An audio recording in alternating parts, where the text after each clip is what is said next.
기도합니다. 하나님 감사합니다. 수요 제자 양육 예배를 드리게 하심을 감사를 드립니다. 우리가 예수 믿고 구원받고 하나님의 자녀가 되고 또 우리가 성결한 주의 백성으로 성장해 가다가 주의 나라 행복하게 갈 수 있는 우리들 되게 하옵소서. 우리가 이 땅에 살지만 영원한 저천국을 바라보는 순례자의 나그네의 삶입니다. 나그네의 삶은 언젠가는 이 땅에서는 종착역이 있고 또 다른 세계를 향해 갈 수밖에 없는 우리의 모습입니다. 영혼을 향한 우리의 순례의 길을 놓치지 않고 걸어갈 수 있도록 도와주옵소서. 삶의 여건과 환경들이 그리 넉넉하지 않는 힘든 삶 속에 살아가는 분들 참 많습니다. 그들을 위로하여 주시고 그럼에도 불구하고 또 삶의 환경을 뚫고 나가 하나님께 영광 돌리는 또 삶의 지평을 또 넓혀가는 성공적이고 성장하는 인생 되게 하옵소서. 교회가 교회의 본질을 잃어버리지 않고 또 교회의 본질을 찾아갈 수 있도록 성령님 도우시고 날마다 말씀 중심 또 예배 중심 또 전도와 기도로 우리의 삶이 아름답게 꽃필 수 있도록 주님 축복하옵소서. 예수 그리스도 이름으로 기도하옵나이다. 아멘. 오늘은 이 1과 이제 11과, 1과는 11과까지 되어 있습니다. 총 주제가 11개인데 1과는 이제 예수 그리스도, 또 2과는 교회, 3과는 성경, 4과는 기도, 또 5과는 예배, 6과는 교제, 7과는 봉사, 8과는 순종, 9과는 시험, 또 10과는 성령 세례, 우리 11과, 오늘 배울 11과는 전도, 하나님의 꿈 전도를 아십니까? 이런 주제죠. 이게 총 제자 세우기 40일 영적 순례는 1권과 2권으로 되어 있고요. 총 20개의 주제로 구성되어 있습니다. 그 주제의 그 단어는 교회에서 우리가 늘 듣는 용어지요. 우리 신앙생활에 할 때 가장 필요한 용어들입니다. 우리가 신앙생활을 잘하기 위해서는 우리가 사용하고 있는 용어에 대한 정확한 정리가 필요합니다. 정확한 정리, 그 용어에 대한 이해력을 바탕으로 해서 우리의 신앙의 집을 짓게 되죠. 그래서 우리가 향방 없이 뛰어가는 인생들이 아니라 우리가 교회 생활을 할 때에, 우리가 신앙생활 할 때에 나름대로 신앙의 원칙과 그런 방향들을 가늠하는 그런 신앙적인 중요한 단어들이 있습니다. 그런 단어에 대한 이해력이 굉장히 중요하죠. 그 단어에 대한 이해가 분명해야지만 거기서 우리는 정확한 신앙생활을 하게 됩니다. 안 그러면 내가 복음을 쓸 수가 있어요. 자신의 생각의 기준이 될 수가 있고요. 또 그 상황과 환경에 따라서 그런 기준점이 달라질 수가 있거든요. 그래서 우리가 공부를 하는 겁니다. 꼭 제자 양육을 공부를 해야지만 제자 되느냐 그렇게 이야기하는 분도 있지만 우리는 기본적으로 죄성을 갖고 있기 때문에요. 그냥 있으면 그냥 좋은 것보다 악한 것이 더 많이 자라요. 그래서 우리가 배움을 통해서 좀 더 선한 방향으로 또 다른 사람들과 보편적으로 함께 대화할 수 있는 그런 사람들로 성장해 가는 거겠지요. 그래서 학습이 필요합니다. 그래서 배움이라는 것은 통해서 그냥 배운다는 것은 다른 사람들과 연합해서 함께 그 교회, 믿음의 집을 세워가는데 배움이 없으면 사실 자람이 없고요. 자람이 없으면 늘 걸림돌이 되고 또 공동체 속에서 끊임없이 이런 갈등이 유발되게 됩니다. 그래서 우리가 교회 생활하다 보면 이런 생각, 왜 쟤는 왜 그래? 이런 얘기 많이 해요. 왜 쟤는 미성숙했어? 왜 쟤는 저래? 그런 얘기를 할 때가 있는데, 그것은 왜 그러냐 하면 그만큼 덜 성숙했다는 얘기죠. 예. 그래서 우리가 성숙을 하기 위해서는 반드시 배움이 필요하다. 배우는 것은 우리가 좀 더 품격 있는 신앙인으로 성장하고 또 하나님이 원하시는 그런 모습을 살아가는 그런 제자로서 우리가 훈련되는 과정이 아닌가 싶습니다. 이 11과 하나님의 꿈 전도를 아십니까? 이 11과는 세 개의 큰 단락으로 되어 있어요. 첫째 단락은 전도란 무엇인가, 두 번째 단락은 예수님의 전도 방법, 세 번째는 전도자가 받는 상급, 이렇게 크게 세 가지로 분류되어 있죠. 오늘은 전도란 무엇인가, 전도의 의미, 예수님의 꿈, 또 예수님의 꿈으로 가득 찬 사도 바울, 이렇게 대해서 알아보려고 합니다. 교회의 방향에 대해서 묻는다면 교회는 방향이 뭐냐? 방향이 없다고 한다면 무너지겠지요. 교회의 방향은 전도입니다. 전도. 이것이 교회의 전도 목적입니다. 이것이 교회의 존재 목적이죠. 또 이것이 주님의 지상 명령이고 사명입니다. 그래서 전도를 가장 잘하는 사람을 하나님은 기뻐하시겠지요. 그래서 하늘에서 가장 상이 큰 것이 전도입니다. 그래서 우리가 선교사님들이 선교 가는 것도 전도죠. 또 성도들이 예수 믿고 나가서 친구나 이웃을 초청해서 교회를 모셔오는 것 전도입니다. 선교나 또 교회가 하는 방향이나 전도입니다. 예수를 모르는 사람들을, 그들을 전도해서 교회로 모셔오고 또 그들이 예수 안에서 성장해서 하나님 나라의 일꾼 세워가는 것, 이것이 교회의 방향입니다. 그래서 마귀가 가장 싫어하는 것은 전도입니다. 그래서 이 전도는 마귀의 자식을, 세상의 자식을 하나님의 자녀로 바꿔놓는 정말 거룩한 일입니다. 그래서 하늘 보좌를 버리고 이 땅에 오신 예수 그리스도가 와서 무엇을 했느냐? 우리에게 전도를 가르쳐 주기 위해서 오셨지요. 그래서 그분이 하신 일은 12명의 제자를 뽑아서 훈련시키시고, 그리고 그분께서는 십자가에 죽으시고 부활하신 후에 제자들에게 전도에 대한 사명을 주셨습니다. 그래서 전도는 하나님이 가장 좋아하는 일이다. 반대로 전도를 가장 싫어하는 것은 마귀다. 그래서 전도는 하나님이 가장 좋아한다. 마귀는 전도를 가장 싫어한다. 우리의 뇌 속에, 머릿속에, DNA 속에 그것이 좀 뿌리 박혔으면 좋을 것 같아요.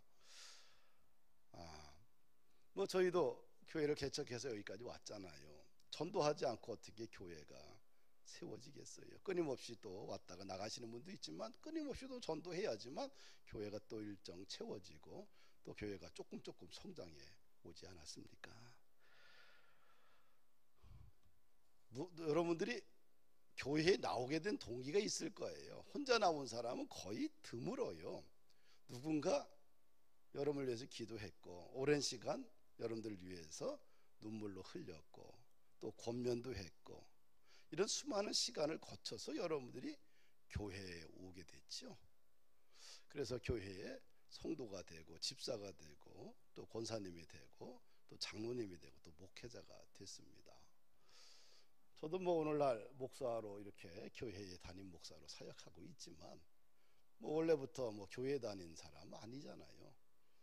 뭐 어렸을 때 우리나라는 다 무속 신앙을 갖고 있었죠. 저희 가정도 신앙이 불교입니다. 또 저의 영적 아버지는 스님입니다. 그래서 저는 이제 늘 어렸을 때 스님 손붙들고 다녔고 또 절에도 왔다 갔다 했습니다. 왜? 뭐 육적인 아버지도 있지만 영적인 아버지가 있기 때문에 그렇습니다. 그리고 나서 저희 집안에 예수 믿는 사람 아무도 없었습니다. 근데 저희 고모님이 예수를 어렸을 때 믿게 됐고, 또 그것이 인연이 되어서 또 가정의 여러 가지 어려움과 환난 속에서 또 강력하게 하나님의 부르심 때문에 우리 가정이 예수 믿게 되고, 그리고 시간이 이렇게 흘러서 30 넘어서 신학을 해가지고 목사가 돼서 한 교회를 또 영적으로 끌어가고 있습니다. 그러니까 어느 가정이나 누군가 먼저 십자가를 진 사람이 있거든요. 또 그 사람 때문에 그 가정에 이제 복음이 흘러갔는데, 저희 가정은 고모님이 시작이 됐고요. 또 그것이 또 누님을 통해서 또 우리 가정을 통해서 전체 예수 믿는 그런 가정이 됐지요. 그래서 오늘날 그래도 주님을 섬기고 예배하는 가정이 됐습니다. 참 그것이 복인 것 같아요. 어렸을 때 그 산골짝, 지금은 기도원, 춘천의 이 변화산 기도원이 지금은 도로가 잘 돼서 서울에서 금방 가지만, 옛날에는 거기가 첩첩 산골이었고 이 산을 정상으로 이게 넘나 들었거든요. 그래서 차가 춘천에 들어오려면 1시간 이상 걸렸어요. 해봤자 한 30km도 안 되죠. 20km도 채 15km 정도밖에 안 되는데 1시간 이상 걸려서 또 하루에 2-3번 정도 차가 들어왔다 갔겠죠. 옛날에 삼용차 같은 그런 첩첩 산골이었는데, 그 산골에 사실 희망이 없거든요. 그런데 그 산골에 그래도 이제 예수를 믿고 아버님이 조그만 한 3평 4평 되는, 4평 5평 되는 조그만 그 교회 예배당을 쳐놓고 또 여자 전수사님을 모시고 와서 예배 드리게 됐죠. 그러면서 자연스럽게 교회에 다니게 되면서 그때부터 꿈이 생긴 거죠. 나는 이 시골을 벗어나서 서울 가 살 거다. 그래서 교회 가니까 항상 그때 보니까 믿음 얘기하고 비전 얘기, 꿈 얘기했어요. 그래서 이 산골짜기를 벗어나서 나는 서울에 가서 대학을 다니고 서울에서 살 거다. 그 꿈이 서울이었어요. 그러다 보니까 늘 서울에 대한 목마름을 가지고 무조건 서울로 튀어 올라왔습니다. 참 그런 꿈을 준 것도 다 뭐예요? 예수 믿어서 가능한 거죠. 만약에 예수를 믿지 않았고 교회가 없었다고 한다면 일생 동안 꿈에 대해서 들어본지도 못했을 거예요. 믿음에 대해서도 들어본 적이 없고요. 비전에 대한 이야기를 들어보지도 못했고, 그랬으면 그 첩첩 산 중에서 여전히 거기서 있다가 농사를 짓고 또 그렇게 살면서 전혀 새로운 인생길을 걸어가고 있었겠지요. 근데 이 복음을, 또 우리 가정에 복음이 들어와서 이렇게 목회자가 되고, 또 우리 자녀들이 뱃속서부터 이제 예수를 믿게 되고, 또 이제 3대 4대로 이제 흘러가게 되는데, 지금 뒤돌아보면 그것이 참 큰 은혜인 것 같습니다. 얼마나 큰 은혜인지 몰라요. 그래서 지금 이 변화산 기도원에 거기에 주변에 지금은 세월이 바뀌어서 사람들이 많이 살아요. 이제 큰 도로가 생겼고 이제 터널을 뚫러 가지고 춘천 시내에서 바로 들어오고 뭐 10분 거리니까요. 그리고 아주 골짜기 언덕마다 사람이 많이 사는데 인근 지역 다 한 20명 정도가 교회를 오겠다고, 기도원에 교회를 설립해 줬으면 좋겠다고 요청이 들어와서 마음을 먹고 이제 한 2주 전서부터 기도하고 있습니다. 그래서 거기에 모든 예배 도구나 이걸 또 전자장비 같은 거를 다 갖추고, 그래서 돈이 좀 많이 들어갑니다. 근데 저거 어떻게 해야 되나 별 생각을 다 하다가 기도하는 가운데 또 어떤 누구의 헌신을 통해서 100% 이렇게 돈이 채워져 가지고 이제 지금 준비하고 있어요. 한 2주 안에는 다 시설이 끝나지 않겠나. 그러면 6월 달부터는 그곳에서 일단 주일 11시 예배가 영상으로 예배당에서 진행이 됩니다. 그러면서 인간의 생각보다 믿음이 더 위대하다는 것을 느끼게 됩니다. 우리가 너무 사람이 살면서 생각이 너무 많아요. 너무 자기 생각대로 삽니다. 그러나 믿음이 더 위대하다는 사실을 또 한 2주 정도 이렇게 지나면서 경험하게 돼요. 뜻하지 않게 어떤 분이 사업을 열심히 해서 또 성공을 했어요. 또 우연치 않게 또 그분을 통해서 또 그곳에 예배당이 있는데 시설을, 전자장비 시설을 다 갈 수 있어서 곧 공사를 하게 됩니다. 우리가 예수 믿는 게 축복이고요. 예수 믿으면 하나님이 가장 좋아하고요. 또 전도하는 걸 하나님이 가장 좋아하고요. 마귀가 싫어하는 것을 열심히 하면 인생길이 열립니다. 우리가 교회 생활을 할 때 마귀가 좋아하는 일을 하게 되면 그 사람의 인생이나 그 가정이나 일터가 문이 닫혀요. 근데 그냥 마귀가 싫어하는 일을 열심히 해야 돼요. 마귀가 좋아하는 일을 열심히 하면 인생 문이 닫혀요. 근데 마귀가 싫어하는 일, 하나님이 좋아하는 일을 그냥 열심히 믿음대로 하면 반드시 그 속에는 정말 믿음의 이야기들이 꼽히게 됩니다. 우리 사랑하는 성도 여러분들, 이 11과는 마귀가 좋아하는 일을 버리고 마귀가 싫어하는 일을 버리고 하나님이 좋아하는 일을 하자. 하나님이 좋아하는 일을 하자. 하나님께서 좋아하는 일을 하고 마귀가 싫어하는 일을 우리가 열심히 하면 우리 인생 가운데 반드시 역전이 일어난다는 사실입니다. 그래서 전도 해야 돼요. 전도하지 않고서 신앙이 성장한다? 거의 불가능해요. 우리 교회, 범포른 교회 목회자네가 가장 전도 잘하잖아요. 평생 하잖아요. 왜 그럴까요? 영혼에 대해서 관심이 있기 때문에 그렇습니다. 하나님이 좋아하는 일을 열심히 하면 분명한 사실은 하나님이 그의 인생을 열어주시고 그의 인생 가운데 함께 하신다는 사실이에요. 믿어야 돼요. 그래서 11과를 이렇게 시작을 하고 있는데 하나님이 좋아하는 일을 하자. 마귀가 좋아하는 일은 하지 말자. 하나님이 좋아하는 일, 마귀가 싫어하는 일, 이 전도, 선교 다 같습니다. 열심히 하면 영혼을 전도하다 보면 인생이 열리고요. 또 그 인생 가운데 비전이 세워지고 꿈이 자라고 소망이 자라고 천국이 자라고요. 세상을 그 가슴 속에 품게 되고요. 얼마나 위대한 사건이 일어나는지 모릅니다. 그래서 이 175쪽에 이제 보면 첫째, 전도란 무엇인가? 전도의 의미. 전도란 뭐야? 영어로 에반젤리즘인데 전도란 뜻인데 히라보에서 온 말입니다. 문자적 의미는 좋은 소식을 가져오다. 좋은 소식을 가져오다. 또 퍼뜨리다. 이것이 전도라는 히라보의 뜻입니다. 그 좋은 소식의 내용이 뭐예요? 복음이고 복음의 핵심 뭐예요? 예수님이고. 그래서 예수 그리스도 자신이 복음의 본질이라는 겁니다. 이 사도행전 8장에 보면은 이제 7장에서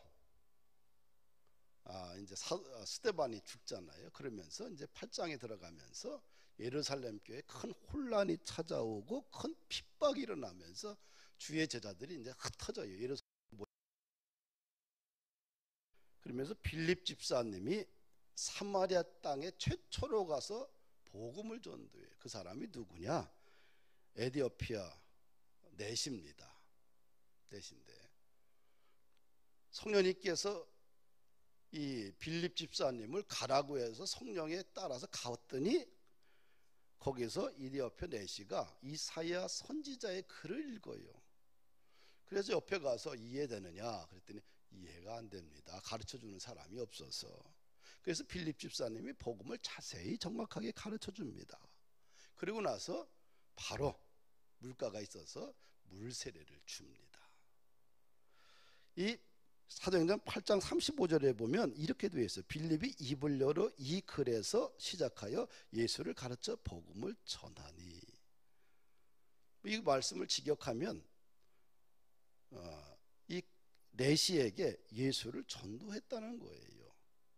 한마디로 빌립이 내시에게 좋은 소식을 말했다는 거 아닙니까? 예수님을 전했다는 겁니다. 그래서 전도란 뭐냐? 예수님을 전하는 거예요. 뭐 복잡한 일은 없어요. 내가 만난 예수님 전하는 겁니다. 나는 예수님 믿어서 내 안에 이런 기쁨과 평안이 있습니다. 내가 예수님 믿어서 나는 이런 내 인생에 놀라운 변화가 있었습니다. 나는 예수님 때문에 내 인생 가운데 이런 역사들이 일어났습니다. 그러니까 내가 믿은 예수를 나에게 함께 하셨던 예수님 그냥 전하는 거예요. 어떤 신학적인 뭐 엄청난 뭐 철학적인 뭐 이런 걸 전하는 게 아니죠. 내가 만난 예수님을 전하는 거지요. 내가 만난 예수님 전하면 그것이 그냥 타고 그 사람이 또 영혼 속에 들어가서 그 사람 속에서 씨앗이 자라서 다시 예수 믿게 되고. 두 번째는 예수님의 꿈은 무엇인가? 우리 176쪽에 보면 예수님의 꿈은 바로 전도입니다. 예수님이 왜 제자들을 세웠을까? 제자들을 세운 목적이 뭘까? 전도입니다. 예수님이 이 땅에 오신 목적, 그것은 이 전도를 위해서 예수님이 이 땅에 오셨지요. 그 전도에 대한 명령, 이 지상 명령을 제자들에게 위임해 주셨습니다. 그래서 우리가 이 마태, 마가, 누가, 요한복음, 사도행전 이 보면은 마지막에 이 마태복음 28장으로 마지막이잖아요. 누가복음 16장이 마지막이고, 그 다음에 요한복음 21장이 마지막이고, 이 마지막에 마무리를 각 그 복음서의 저자들은 이렇게 하고 있어요. 예수님의 지상 명령을 다루고 있습니다. 마태복음의 그 28장 마지막 19절과 20절 보니까 그러므로 너희는 가서 모든 족속으로 제자를 삼아 아버지와 아들과 성령의 이름으로 세례를 주고 내가 너희에게 분부한 모든 것을 가르쳐 지키게 하라. 볼지어다 내가 세상 끝날까지 너희와 항상 함께 있으리라. 이렇게 마태복음은 28장 마무리합니다. 이 말이 뭡니까? 지상명령입니다. 예수님이 제자들에게 남긴 마지막 부탁입니다. 이게 지상명령이라고 합니다. 그러니까 이 말씀은 우리가 부모님이 돌아가시면 이 땅을 떠나면서 나오는 마지막 유고의 말씀과 같은 거지요. 결국 뭐예요? 가서 모든 족속으로 제자를 삼아 전도하는 거예요. 그리고 세례 주고, 그 다음에 양육하고 그러라는 거예요. 그러면 내가 너와 영원히 함께 있을 것이다. 또 마가복음도 예수님이 제자들에게 부탁하신 말씀이 16장 15절 보면은 너희가 온 천하에 다니며 만민에게 복음을 전파하라고 했잖아요. 너희는 온 천하에 다니며 만민에게 복음을 전파하라. 뭡니까? 복음 전파의 사명을 위임했잖아요. 또 누가복음도 24장 46절 48절에 보면 이게 각 복음서는 보면은 대상이 있어요. 마태복음은 유대인들을 대상으로 쓴 것이 마태복음이에요. 마가복음 로마에 있는 그리스도인들을 위해서 쓴 거고. 그러니까 삶의 자리가 다 달라요. 또 누가복음은 이방인들을 위해서 쓴 거고요. 또 요한복음은 그냥 모든 이 땅에 있는 그리스도인을 위해 쓴 거고요. 그런데 이 저자가 이 성령을 받아 썼을 때 이 마지막은 전부 다 뭐예요? 자신의 삶의 공동체에게 이 편지를 썼는데 마지막을 뭐로 달아요? 예수님의 지상명령, 위임명령을 마무리 짓고 있어요. 그것이 뭐예요? 전도하라는 거예요. 전도. 누가복음도 마무리를 이렇게 해요. 이같이 그리스도가 고난을 받고 제3일에 죽은 자 가운데 살아날 것과 또 그의 이름으로 죄사함을 얻게 하는 회개가 예루살렘으로부터 시작하여 모든 족속에게 전파될 것이 기록되었으니 너희는 이 모든 일의 증인이 되라. 누가복음 24장 46절 48절 말씀이에요. 예수 그리스도의 십자가의 사건을 너희들이 증인이 되라는 거예요. 결국 증인 되라는 것은 복음 전도를 위임하신 거죠. 또 요한복음에 보면 21장이 마무리인데 부활하신 예수님이 베드로에게 부탁하신 말씀이죠. 요한의 아들 시몬아, 네가 이 사람보다 나를 사랑하느냐? 내 어린 양을 먹이라. 내 어린 양을 치라. 내 양을 먹이라. 이렇게 3번이나 베드로에게 부탁을 했죠. 이거 뭐 전도입니다. 또 사도행전에서 보면 1장 8절에 보면 예수님께서 이제 예루살렘에서 제자들이 보는 가운데서 그다음에 부활을 승천하셔요. 승천하시기 전에 마지막 남긴 말이 이 말이에요. 오직 성령이 너희에게 임하시면 너희가 권능을 받고 예루살렘과 온 유다와 사마리아 땅끝까지 이르러 내 증인이 되라. 증인 되라. 이것이 마지막 남긴 말이에요. 유언입니다. 그래서 예수님이 좋아하는 일을 해야 돼요. 주님이 세상에 오신 목적은 잃어버린 자를 찾아서 구원하는 일입니다. 그래서 한 영혼이 천하보다 귀하다. 이것이 주님의 마음이에요. 그래서 주님의 마음을 아는 것이 중요합니다. 그래서 주님의 생각을 이해하는 사람이 행복한 사람이고요. 그래서 영혼 구원에 대한 불타는 소망을 가지신 분이 예수님입니다. 그래서 예수님은 한 사람의 영혼이 천하보다 귀하다. 그렇게 말씀하셨어요. 그래서 귀신 들린 한 청년을 위해서 돼지 2,000마리가 희생당하는 겁니다. 돼지 2,000마리보다 한 사람의, 사람 같지 않은 한 사람의 귀신 들린 그 영혼이 더 귀하다고 본 것이 예수님의 가치지요. 이것이 주님의 마음입니다. 교회는 꼭 서울에만 그러니까 사람이 많은 곳에만 교회에 있어야 되느냐? 아닙니다. 한 명이 있는 곳이라도 교회는 있어야 돼요. 근데 우리가 주의를 할 때 경제적인 논리로 보면은요, 이해가 안 됩니다. 그래도 돈을 투자하게 되면 뭔가 투자해서 뭔가 하면 나올 게 있어야지. 하나를 주면 10개, 20개가 나와야 되는데 하나 집 10개를 집어넣어도 하나도 안 나오는 동네에다가 우리가 만약에 돈을 집어넣어서 뭔가 한다. 그러면 사실은 경제적인 논리를 보면 손해잖아요. 세상은 경제적인 논리를 볼 수 있어요. 근데 영적인 사역은 경제적으로 논리로 보는 순간 아무것도 못합니다. 그러니까 주의 나라를 위해서 경제적인 논리로 본다? 그럼 하나님의 사역을 사실은 간둬야 돼요. 하나님의 사역은, 전도 사역은 아주 미련하고 어리석은 일들입니다. 근데 주님은 이 미련하고 어리석은 일들을 우리에게 위임해 주셨고요. 거기에 우리가 모든 것을 드리고 헌신하기를 원하셔요. 이것이 주님의 마음이잖아요. 그래서 우리가 이제 교회에서 이게 이 사역을 할 때 먹고 마시는 거는 좀 뭐 허접하게 먹어도 괜찮아요. 요즘 너무 많이 먹어서 탈이잖아요. 그런 데는 놀러 가고 뭐 하는 데는 엄청난 돈을 쓰면서 영혼을 구원하고 이런 일에는 아까워하면은요, 그 교회는 볼장 다본 교회예요. 미래가 없습니다. 하나님이 함께하지 않지요. 교회는 세상적인 경제적인 논리로 보기 시작하면 영혼 구원하는 일에 있어서 그러면은 그 교회는 미래가 없습니다. 영혼 구원하는 일에는 세상적인 가치로 보아서는 안 돼요.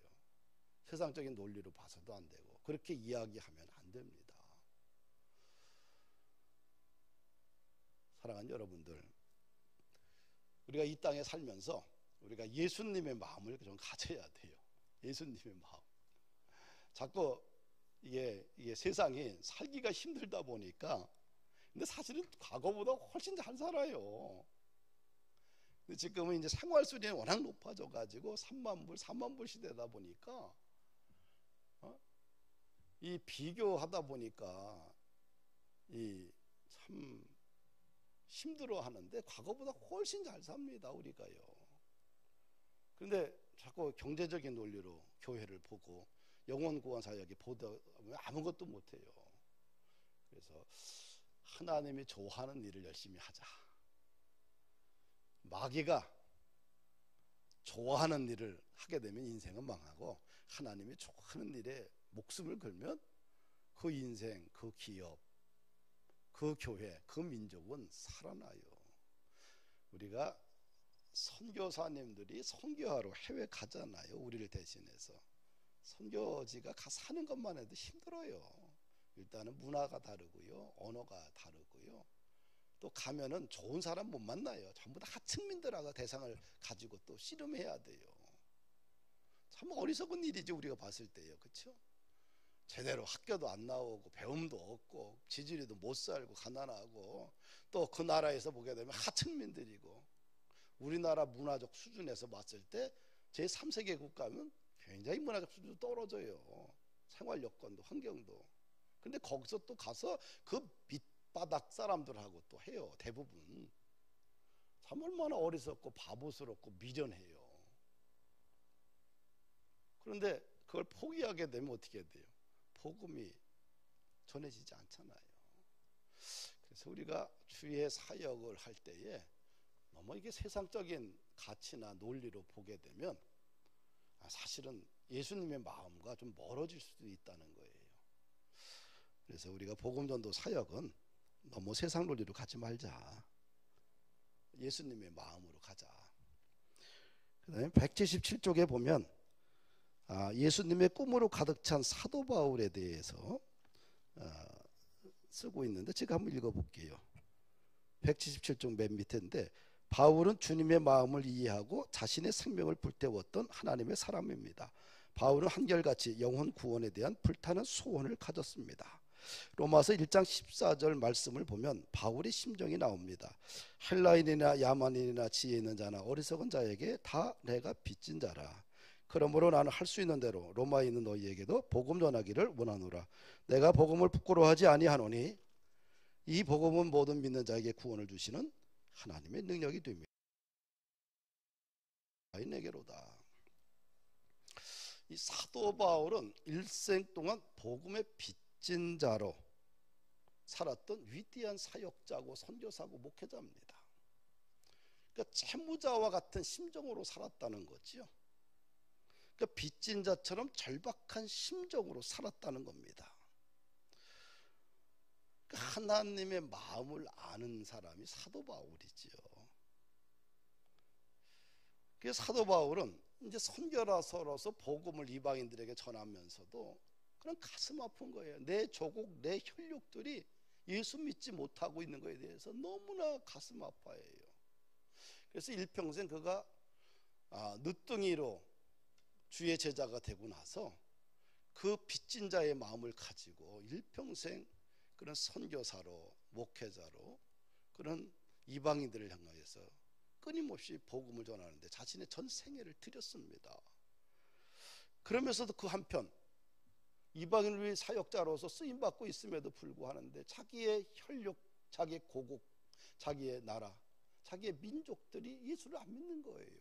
그거에 대해서 얼마나 가슴 아파하는지 로마서 9장 1절과 3절 보면 이렇게 쓰여 있습니다.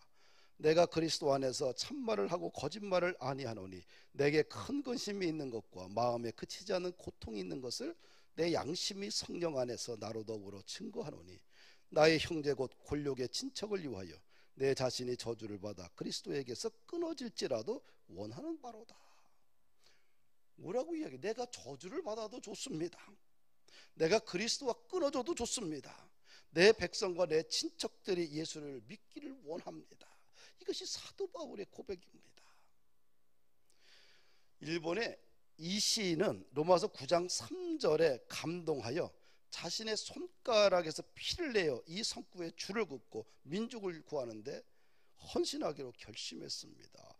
나의 형제 곧 골룡의 친척을 위하여 내 자신이 저주를 받아 그리스도에게 끊어질지라도 원하는 바로다. 이것을 자신의 손가락에 피를 내서 혈서를 썼다는 거예요.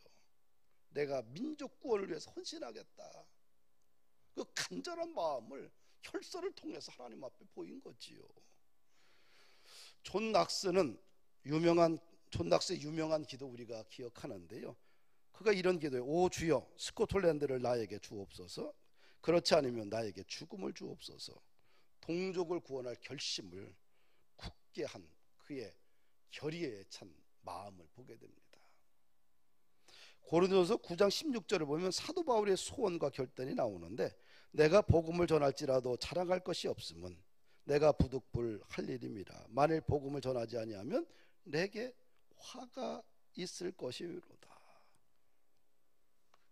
자신의 할 일은 복음 전도라는 거예요. 복음을 전하지 않으면 나에게 화가 있을 것이다. 신학자 에밀 브로너는 이런 말을 합니다. 유명한 말인데요. 교회의 존재 이유에 대해서 그가 이런 얘기를 합니다. 불이 탐으로써 존재하는 것 같이 교회는 선교함으로써 존재한다. 불이 타지 않으면 불이라고 볼 수 없지요. 마찬가지로 교회가 전도하지 아니하면 교회는 교회가 아니라는 겁니다. 전도하지 않는 교회, 전도하지 않는 그리스도인은 그 존재가 무가치하다는 거예요. 여러분, 1년을 살면서 얼마나 전도하고 있습니까? 여러분들 매일 많은 사람들이 여러분들 주변에 스쳐 지나가고 있을 텐데 예수님을 이야기하고 있습니까?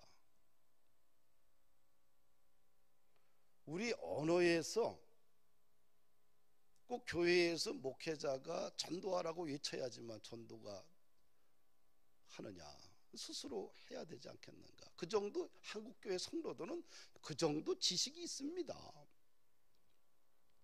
지적 능력도 갖고 있고요. 교회가 방향이 뭐고 예수님의 방향이 뭐고 예수님의 마음이 뭔지 다 압니다. 그런데 뭐예요?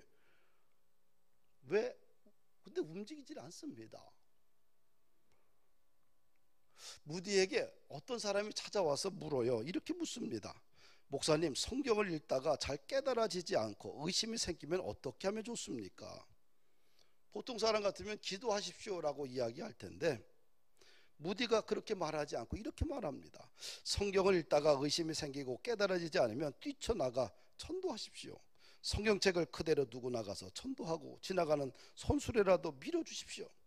무슨 일이든지 찾아서 봉사하고 전도하십시오. 그리고 돌아와서 성경을 읽으면 깨달아질 것입니다. 행하지 않고 읽기 때문에 깨달아지지 않는 것입니다. 전 일리가 있다고 봐요.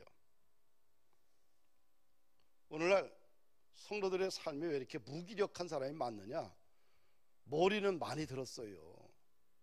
머리는 그냥 바리새인들처럼 너무 많이 배웠어요. 유튜브를 통해 너무 많이 듣고 그냥 너무 꽉 차가지고 그냥 더 들어갈 자리가 없습니다.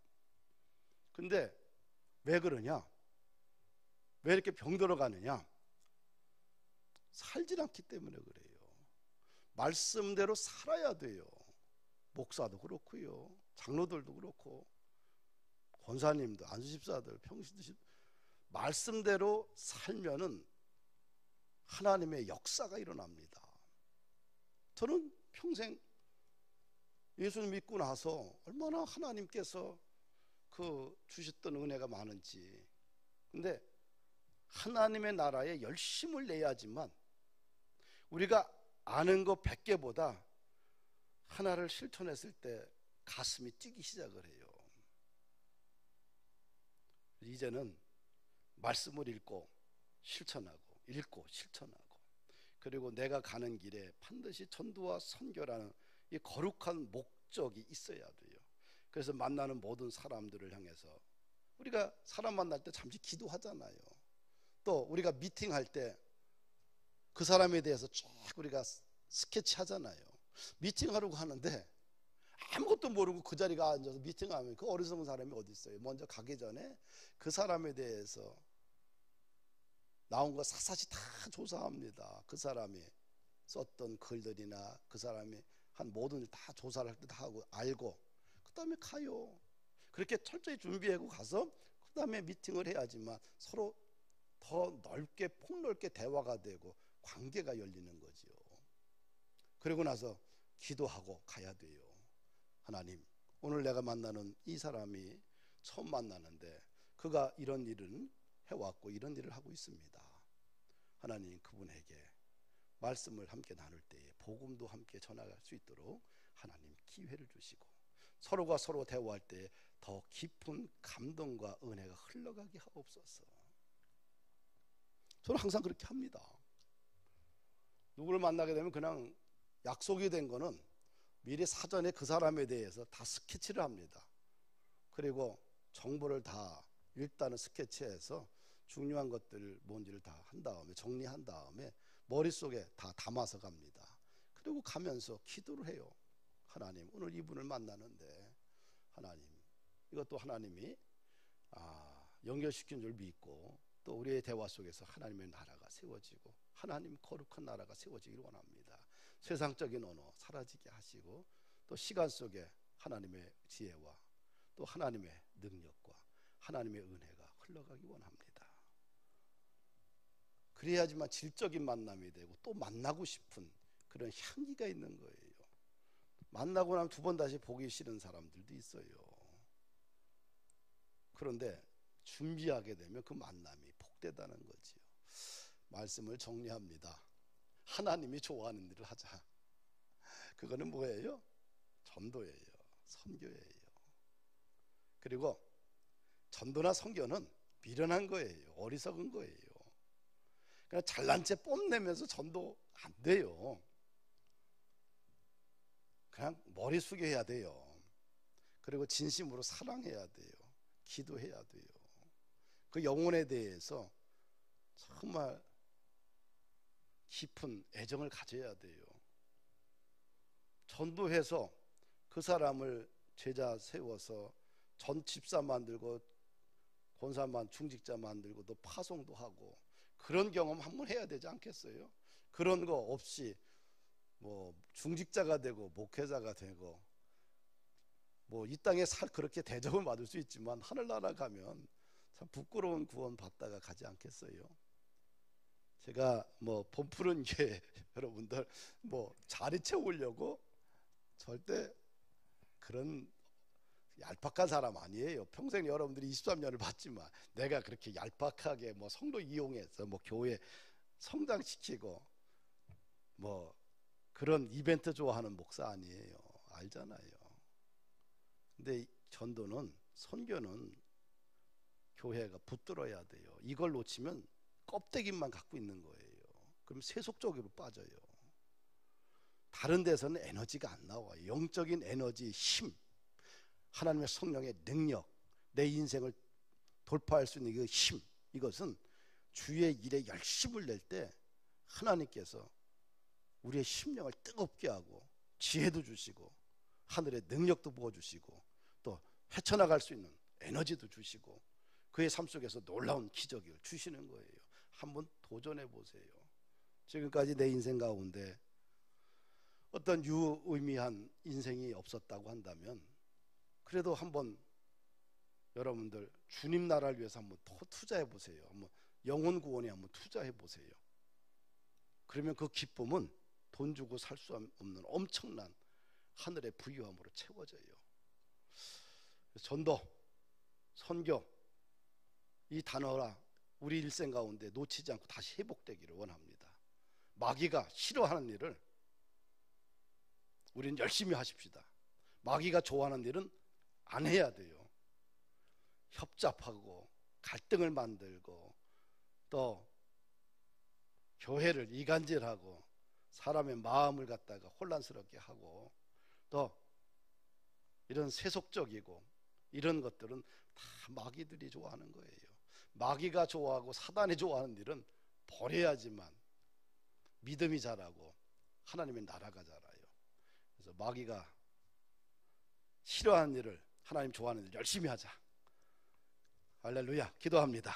하나님 아버지 감사합니다. 한국 교회 다시 한번 우리가 영혼에 대한 갈망을 포기하지 않고 다시 우리가 믿음으로 주의 나라를 위하여 헌신하고 복음 전도에 앞장서는 그런 교회의 성도 되게 하옵소서. 세상에 추수해야 될 아버지여 많은데 일꾼이 없습니다. 일꾼이 점점 사라져가고 있습니다. 우리가 일꾼 되게 하옵소서. 왜 일꾼이 없냐고 탓하지 말고 주여 내가 일꾼 되고 내가 사명자 되고 내가 전도자가 되고 내가 주님을 위해 헌신하겠습니다. 그런 우리의 생각과 질문이 바뀌는 그런 축복이 일어나게 하옵소서. 우리의 질문지가 항상 부정적인 질문지가 아니라 우리의 질문지가 항상 긍정적이고 이 질문지가 사람을 살려내는 질문지 되게 하옵시고 또 하나님의 꿈을 만들어내는 질문지 되게 하여 주옵소서. 한국교회 왜 그러냐 손가락질 하지 말고 하나님 나를 사용하여 주옵소서. 내가 비랄되겠습니다. 내가 썩어지겠습니다. 내가 낮아지겠습니다. 내가 전도하겠습니다. 내 가정, 내 친척, 내 친구 내가 전도하겠습니다. 내가 섬기는 교회 내가 전도하겠습니다. 내가 섬기고 있는 일터 속에 내가 영혼을 추수하는 일에 쓰임 받겠습니다. 나를 주여 사용하여 주옵소서. 하나님 앞에 간절히 사모하며 영혼을 향한 뜨거운 마음을 가지고 달려갈 수 있는 우리의 공동체 되게 하옵소서. 무엇보다 아버지 하나님